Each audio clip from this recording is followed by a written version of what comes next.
Jackie was a really special person ever since she was a little girl.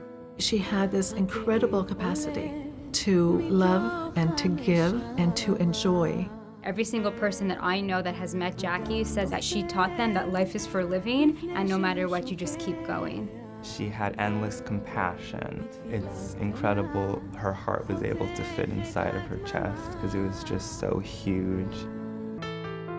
She had really great strength of character. She knew who she was, she knew what she valued. She always seemed like a very determined young woman. It was always important to Jackie to do the right thing. She just had a kind heart. She was just an inspiration to everybody around her. She was one of these people who were relatively rare, who really wanted to make a difference. So caring. She was always, looking out for everyone else's best interests before hers. She loved to chat on the phone, talk about what's going on in your life. She was always bubbly, always smiling. When she laughed, it was contagious. Ses cheveux roux qui étaient épais, puis tu pouvais vraiment pas la manquer.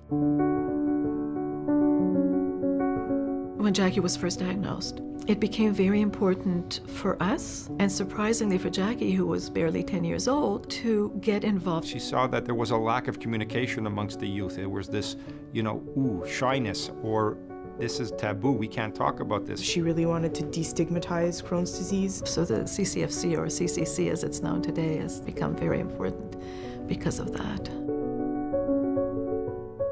She never asked, why me? It just was. Okay, let's go on, let's go forward. She was a partner in all of her own care, and she believed strongly that all people should be. She came up with all sorts of initiatives to raise funds. She spoke on the radio. She was truly an activist. There are over 200,000 Canadians who suffer from IBD, and it really affects every aspect of their life. So if there's anything that we can do to help raise awareness and to help them understand what they're going through better, and to give them tools to go to their teachers, to their friends, to help them better explain it to them so that the people that surround them on a daily basis have a better understanding of what they're going through. Elle attirait le monde à cause de sa force et sa passion. People wanted to talk with her and get her ideas, and she had insight and she had drive to make things better. She wanted people to gain from her experience, whether it was her surgeries, her treatments, the different medications, the different kinds of therapies she went through. She really wanted to get to know how a cure could possibly be found. So she educated herself. She read, she went to conferences, she spoke to doctors and nurses. She was the one who taught me that at school it's important that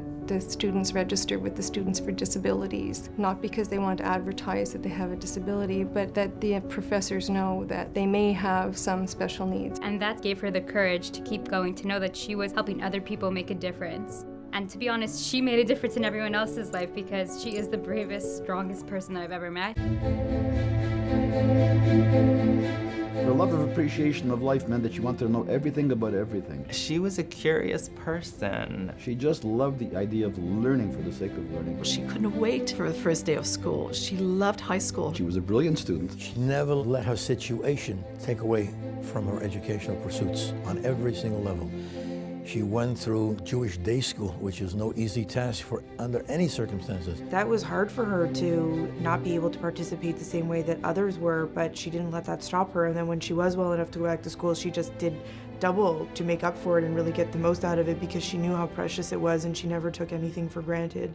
She never let it bother her. She always caught up and surpassed other students in the class. She graduated on time, and not only on time, but with honors. Whatever knowledge she had, she just loved sharing it with other people and trying to make other people increase their education too. So again, she wanted people to get the most out of life, and by knowing more and by teaching, I feel she got a lot of fulfillment from that. It was a vehicle for her to interact with people. She was an extremely inspiring leader. In the second year that I worked closely with Jackie, we actually hired her to become a student coordinator of the whole program. She taught students and then she managed students. She won an award at the end of her year as course counselor called the Kanungo Award, voted by your peers. This award recognized kind of service to the community as well as using your capabilities to your fullest. And that meant a lot to her, and she was humble about it. She didn't expect it, and she was touched by it. That just motivated her to move and do more, and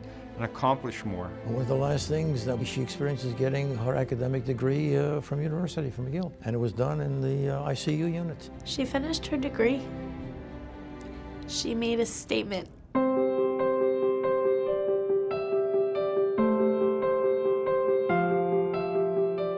Throughout her life, Jackie never succumbed to self-pity. There was days when she was not feeling great, but she just blocked it out and went on with her day. She was going to have a bat mitzvah at age 12, and colitis, really did a number on her right before.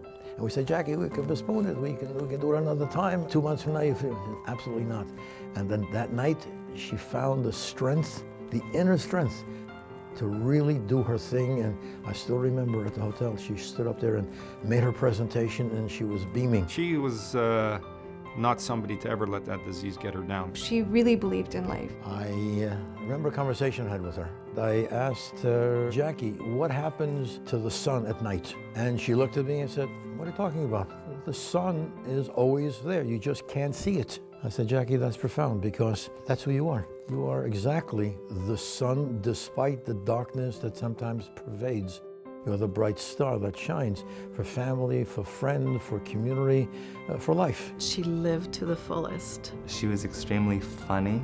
She was so smart and so eclectic in her likes. Very passionate about many facets of life. Food, cities like New York, and Broadway shows. She loved celebrities and movies. She loved her TV time and really special moments with her dad sitting and hanging out. Jackie loved purses, fashion, jewelry. Jackie liked anything from Spice Girls and Backstreet Boys to ballet and La Boheme. Jackie was an incredible friend, an incredible sister, incredible child. She loved spending family time. Her favorite expression, guys, I love us. And the way she would say it, it would just make you smile. Her most cherished possession was Doobie, her little teddy bear. I think that her legacy will be that you have to help yourself and help others around you. And right up until the very end, she was always looking for ways to help herself so that she could help others. She was a young woman whose smile changed the world. Jackie was like a teddy bear. Like, you felt like you just wanted to hug her. She had so much warmth and love, and you just felt everything from her.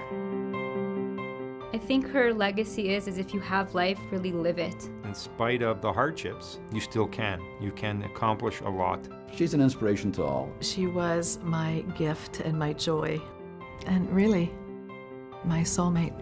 It's people like Jackie that are going to help us find the cure, because if people can take away the determination and the sincerity of this young woman at her age, who managed to do so much in the time that she was on this earth, we're going to find the cure.